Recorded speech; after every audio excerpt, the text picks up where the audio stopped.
Assalamualaikum warahmatullahi wabarakatuh. Saya Ustina dari kelas 12 RPL2 ingin mempresentasikan tugas Project Work Networking yang komunikasi data. Saya akan menjelaskannya melalui PowerPoint.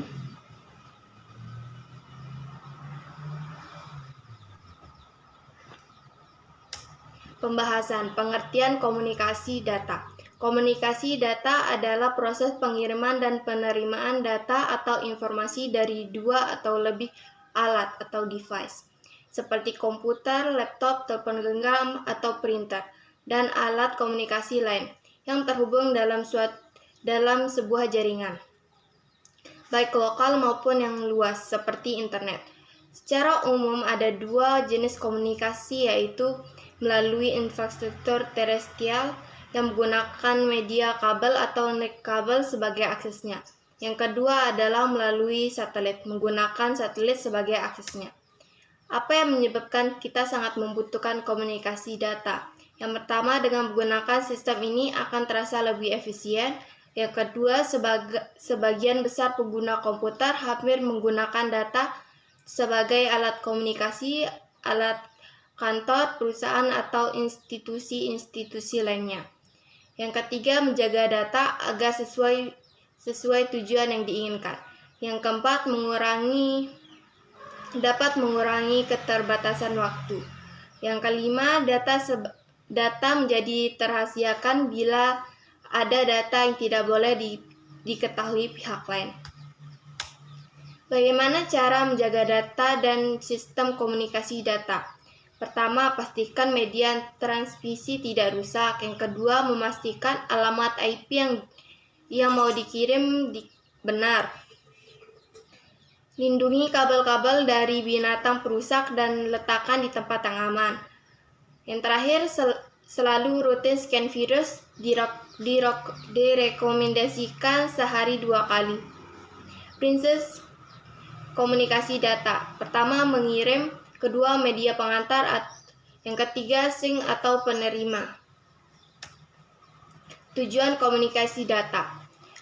Mengirim data dalam jumlah besar dan waktu yang singkat dengan cara yang efisien dan ekonomis dari suatu tempat ke tempat lain tanpa ada kesalahan. Keuntungan komunikasi data. Memungkinkan pengguna komputer atau terminal secara terpusat maupun tersebar sehingga mendukung manajemen dalam hal kontrol. Mempermudah kemungkinan pengolahan dan pengaturan data yang ada dalam berbagai macam sistem komputer. Mengurangi waktu untuk mengelola data, mendapatkan data langsung dari sumbernya, mempercepat penyebaran informasi. Keuntungan komunikasi data, memungkinkan pengguna komputer atau terminal sebagai terpusat atau sentralisasi maupun tersebar atau desentralisasi sehingga mendukung manajemen dalam hal kontrol. Yang terakhir, mempermudah kemungkinan pengolahan dan pengaturan data yang ada di dalam berbagai macam sistem komputer. Selanjutnya adalah komponen komunikasi data. Pengirim adalah pinarti yang mengirim data, penerima adalah piranti yang menerima data, data adalah informasi yang akan dipindahkan, media pengirim adalah media atau saluran yang digunakan untuk mengirim data. Yang terakhir, protokol adalah aturan-aturan yang berfungsi untuk menyelaraskan hubungan. Selanjutnya adalah elemen komunikasi data. Dalam mengkomunikasikan data dari satu lokasi ke lokasi lain sebenarnya terdiri dari 5 elemen sistem yang tersedia, yaitu sumber data atau source, transmitter atau pengirim, transmission system atau sistem transmisi, penerima atau receiver, destination atau tujuan. Namun dari kelima elemen tersebut biasanya dapat dikelompokkan menjadi 3 utama, yaitu source system terdiri dari source dan transmitter, transmitter system, destination system terdiri dari receiver dan destination. Selanjutnya adalah komponen jaringan. Topologi jaringan dapat dibagi menjadi 6 utama seperti di bawah ini, yaitu pertama topologi ring, kedua topologi mesh, ketiga topologi star, keempat topologi lines, kelima topologi tree, yang keenam topologi bus. Topologi ring atau topologi cincin.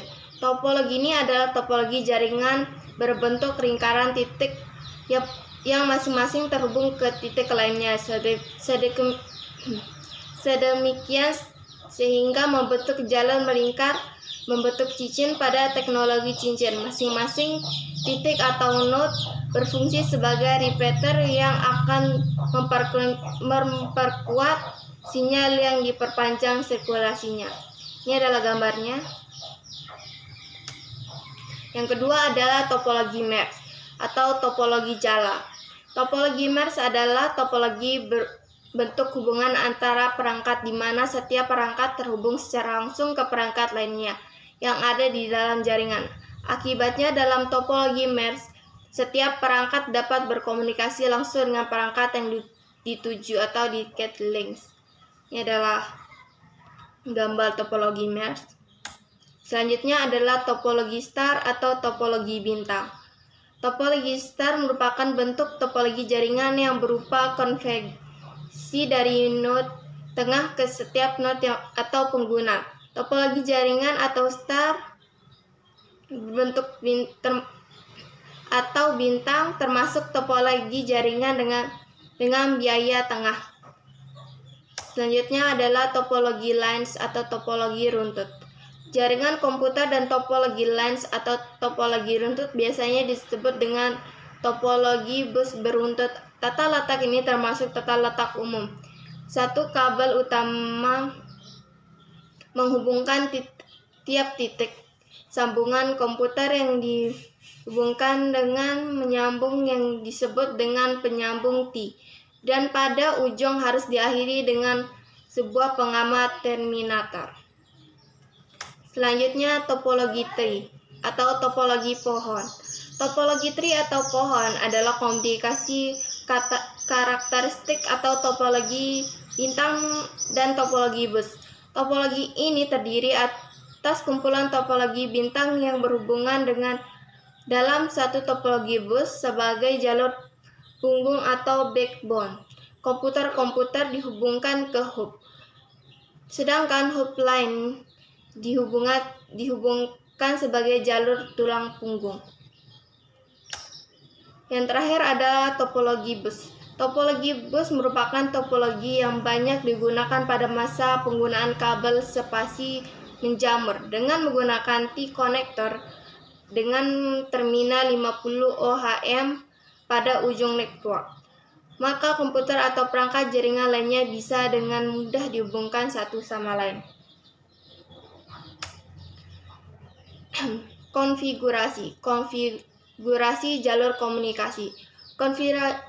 Konfigurasi jalur komunikasi adalah cara menghubungkan perangkat yang akan menggunakan komunikasi dapat dibedakan menjadi konfigurasi titik ke titik atau point to point dan konfigurasi multi titik atau multi point. Media transmisi. Media transmisi merupakan media yang digunakan untuk mengirim informasi atau data dari suatu tempat ke tempat lain. Media yang dimaksud adalah media jaringan komputer. Proses penjalanan data dalam jaringan internet. Perangkat yang meliputi TCP Packet Transmission Control Protocol atau Internet Protocol TCP atau IP adalah satu set aturan standar komunikasi data yang digunakan dalam proses transfer data dari satu komputer ke komputer lain di jaringan komputer tanpa melihat perbedaan jenis hardware. UDP paket. Paket yang digunakan untuk mengirim pesan pendek yang disebut dengan datagram antara sesama program dalam jaringan. Selanjutnya adalah router. Router router komputer yang software dan hardware-nya diperlukan untuk melakukan routing dan forwarding. Routing menyambungkan dua atau lebih subnet. Ring of Death. Paket yang menggunakan lebih dari 65,5 byte yang merupakan jumlah maksimum ukuran IP paket. Ping semacam ini dapat mengakibatkan crash pada komputer penerima ping. Ini adalah lampiran-lampirannya, gambar dari penerapan Cisco paket Trackster Student. Ini adalah codingannya. Demikian yang bisa saya sampaikan. Terima kasih atas perhatiannya. Wassalamualaikum warahmatullahi wabarakatuh.